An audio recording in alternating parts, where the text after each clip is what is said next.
Hey guys, what's up? It's me, Molly. So I am like gonna be struggling with the words here today because I just came back from working a 14-hour shift at Kohl's for Black Friday. And it was amazing. No, literally though, I came to work at 3 in the morning and then I left at 4:30 p.m. The point of all that was that this is going to be really hard to speak proper English, which is really ironic since we're going to be talking about writing, which involves English. So I'm going to mess up and be like, wow, you're such a good writer, you don't even know how to use English properly. Well, you try working 14 hours. So, welcome back to another See, already fucking up. Welcome back to another video about Mysteries to Hold, the novel that I am currently working on. I haven't done a video on one of these in I haven't done one of these videos in a very long time because, frankly, I haven't worked on the book in a very long time, but also I just haven't had time to sit down and talk to you about what's going on. The last time I did a video about my book was I just talked about evil. Today, I want to talk. So, had the first battle scene, they've continued on their quest. Something super epic happened that I can't tell you about, but you guys are gonna love reading about. And now, they are in the north, and they meet.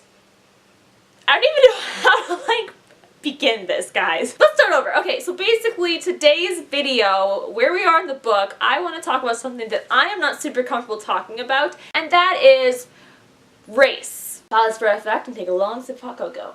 That is damn good hot cocoa. The reason I don't want to talk about race is not because I don't think it's an issue. It is an issue. Like, we need to realize that people are being discriminated against for nothing other than the color of their skin, which is wrong. But I don't like talking about it because I get nervous that what I'm going to say is going to be racist. I am not racist. At least, I really don't want to be. And when I see people, this sounds, okay, it's not that I don't see race. I see race. Like, obviously you are darker skinned, and obviously you are lighter skinned, and obviously you have different facial features than other people, and obviously I might be built differently, but I just see a person. Like, I mean, I see that you are different than everyone else. I mean, we are all beautiful and unique and diverse, but in the end, we're all human, and that's what I see, and I see a human being that I want to get to know and to be friends with, and does that sound bad? Like, I guess I just watched this college humor video called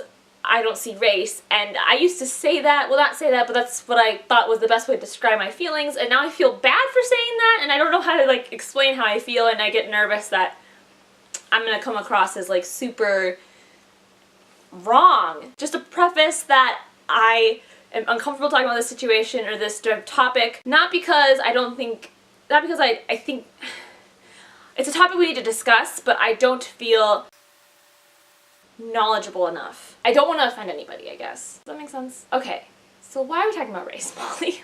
Let's tie this back to the theme of the video, which is my book. In the book, they went to the north, as told by the scroll, and they went to the village of what the white people of my book call the natives. And then, while they're riding, Aphis is like, why do you call them natives? It's like, well, actually the proper term would be Zukav Namas, and we are Rafeo Namas. The reason for that, I actually made that up for this rewrite, because I was like, I need to change this. When I first wrote it, I didn't really know enough about this discussion, this topic, this issue. And now that I do, now that it is a bigger issue that we're putting attention on, we're spotlighting, I wanted to develop it a little bit more. The natives, which is not a good word to use, but it's the most easiest term to use, I guess. I don't know. They're called Zukav Namas not because they're colored like the earth, not at all. Because, unlike their white, lighter-skinned cousins, they are in tune with the earth. Their backstory is that they came to the island first. All of the humans of my world lived on a different island and slowly came to Lilygrave, the island that my book is set on, and they came first. The darker-skinned tribe came first and met the elves and were introduced to being in tune with nature, because the elves protect the nature. They protect the natural world, they protect the magic. They were introduced to that, and they just appreciate it more, and they became kind of the guardians of several natural resources. So the one that Vic, V, and Aphis all visit, they protect this one forest, the Forest of Fire, where everything is literally on fire. Not literally. Everything is red, everything is burning, everything is smoky, and it doesn't exist in real life, so there's really no, like, explanation or, like, way I can, like, there's no example. It's the Forest of Fire. I mean, how else can I explain it? So anyway, so they're called Zukavnamas because they were content to stay in one place, to become one with nature and to guard its natural resources. Whereas the Refeonamas, or the lighter skinned people, they are constantly moving. Refeo in the Elven language means water. Like the water, they were traveling all the time. They wanted to explore. They wanted to see what was beyond that mountain, what was beyond that lake. That caused problems. They wanted the dragon's treasures. They wanted the elfin cities. They wanted more. They were never satisfied with what they had. They wanted more. And yes, this is super, super reflective of America's history, of the world's history, of the English people's history.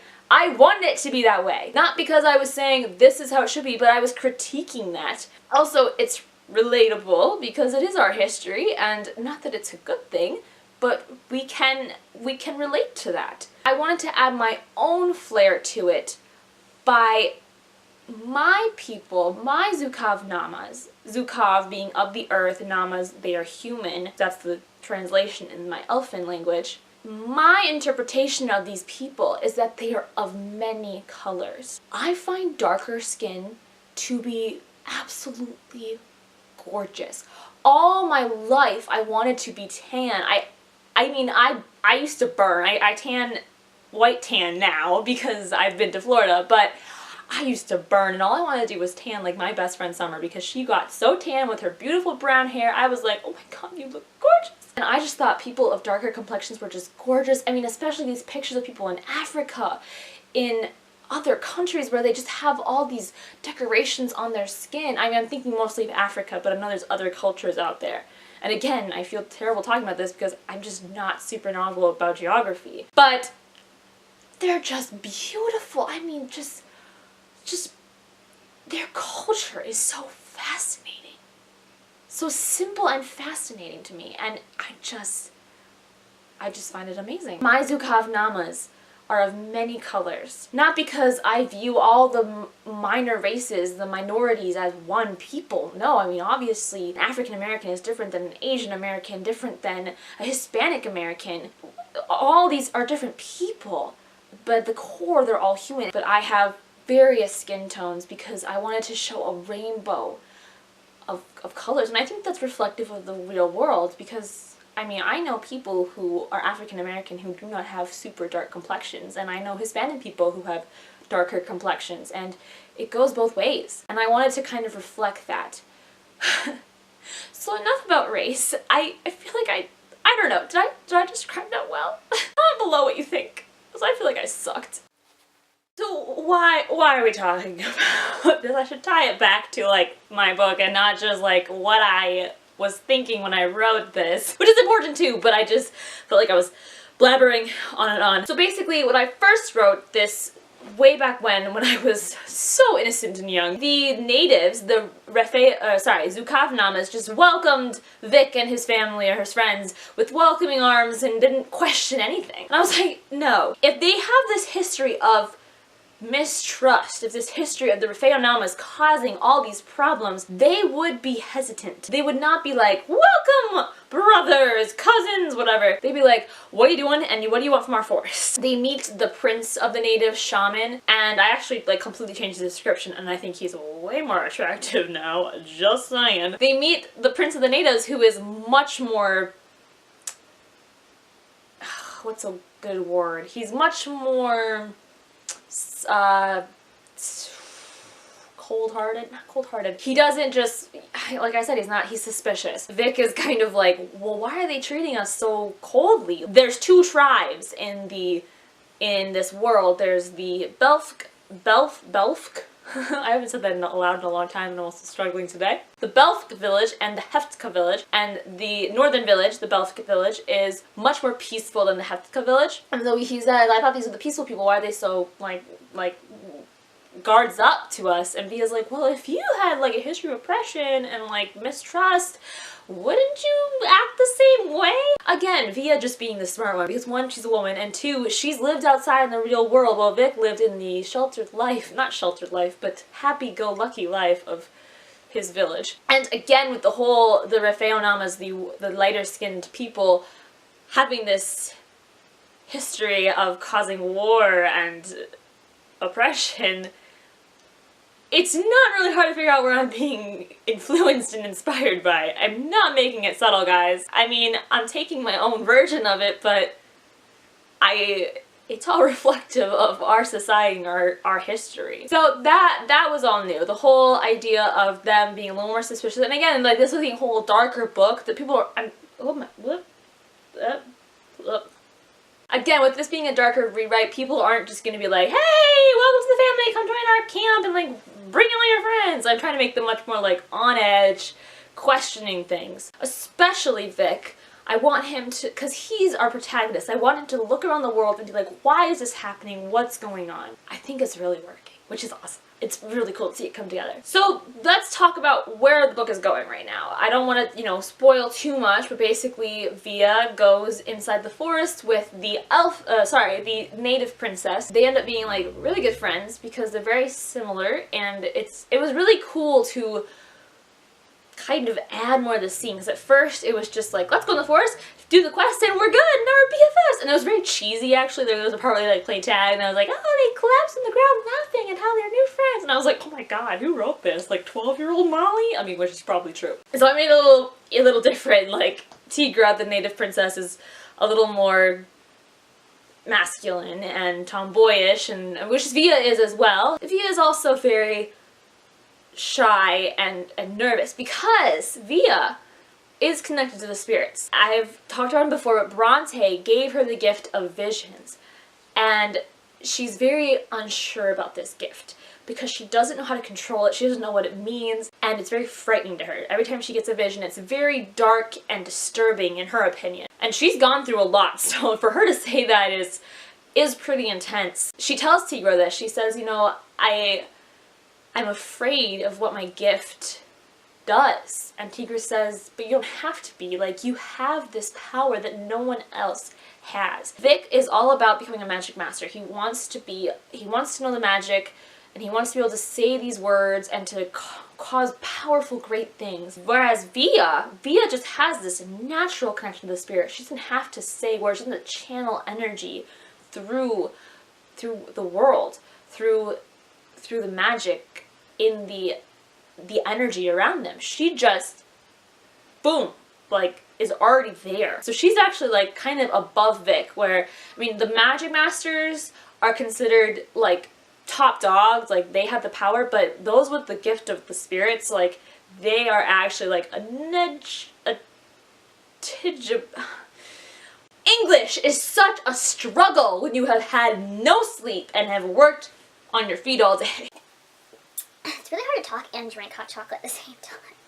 Oh shit. So there's this whole scene where like Via kind of comes to terms with her gift. Not completely, but she realizes that there is beauty in it, and that it kind of like nature itself. Like, nature is beautiful, but in 1 second it can be a calm ocean and then like giant terrifying waves. And that's how I kind of view the spirits, is that they are very much like nature. They're very powerful and majestic, but then they can be temperamental and causing storms the next second. Via kind of sees the two sides of that in this scene. It was really cool to kind of develop that and to cut the cheesiness, because that just was, I was like, no, these girls are not playing tag right now and collapsing like basic white bitches. Like, we cannot have this. No. No! So I cut that. Other than that, I think that's about as far as I got.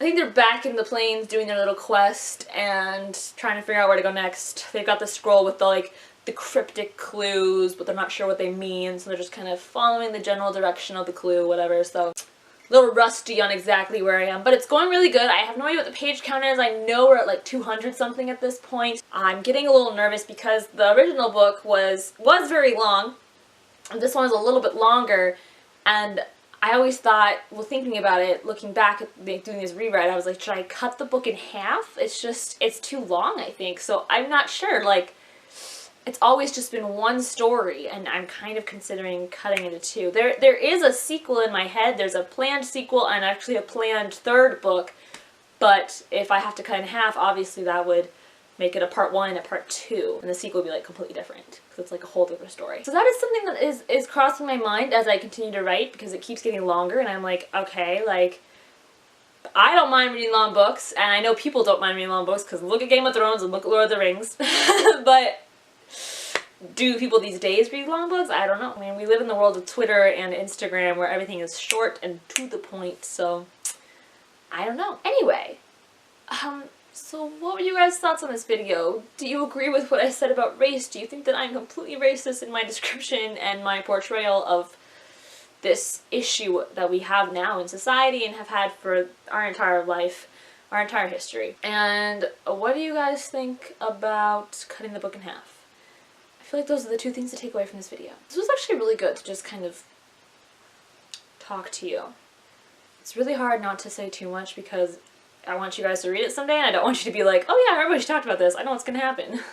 But I also like want to talk to you about my book. That's what the whole thing is, track the journey of this. So it should be more about tracking like writing it and then like publishing it and like proofreading it and everything, but we'll get to that at some point hopefully. So anyway, I hope you guys enjoyed this. I'm gonna go try to get some sleep and I will see you guys next time.